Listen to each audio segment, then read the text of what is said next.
हर हर महादेव। मैया भवानी की सब देवी देवता को चरणों में कोटि कोटि प्रणाम हो। सब गुरु भाई बहनों को चरणों में कोटि कोटि प्रणाम हो।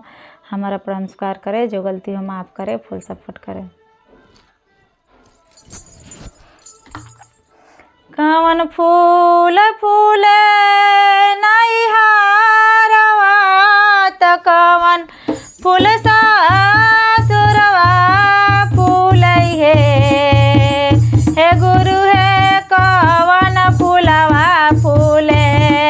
तोरा मंदिरवा शिष्या फूलवा लोढ़े चले है। कवन फूल फूले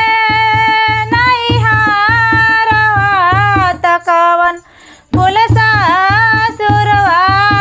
फूलै हे गुरु है कवन फूल फूले तोरा मंदिरवा सेवा खवा फूलवा लोढ़े चले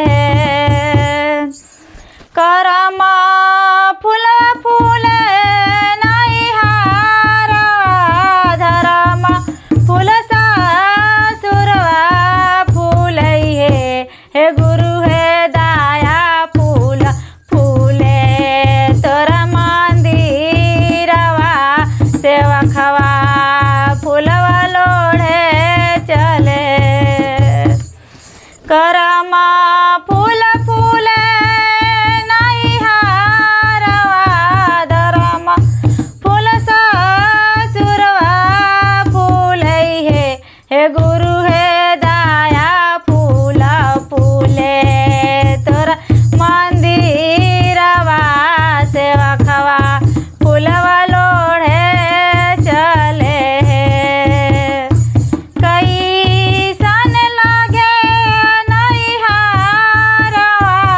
त कैसन सासुरवा लागे हे गुरु है कोई साना लागे तोरा मंदिरवा शिष्या फूलवा लोढ़े चले कैसन लागे नहीं हारवा त कैसन सासुरवा लागे हे गुरु है कोई साना लागे तोरा मंदिरवा सेवा खवा फूलवा लोढ़े चले बड़ा नीक लागे नहीं हारवा त खटा मीठ सासुरवा लागे हे गुरु है सब सुखवा मिले तोरा मंदिरवा सेवा खवा फूलवा लोढ़े चले बड़ा नीक लागे नहीं हारवा त खटा मीठ सासुरवा लागै हे गुरु है सब सुखवा मिले तोरा मंदिरवा सेवा खवा फूलवा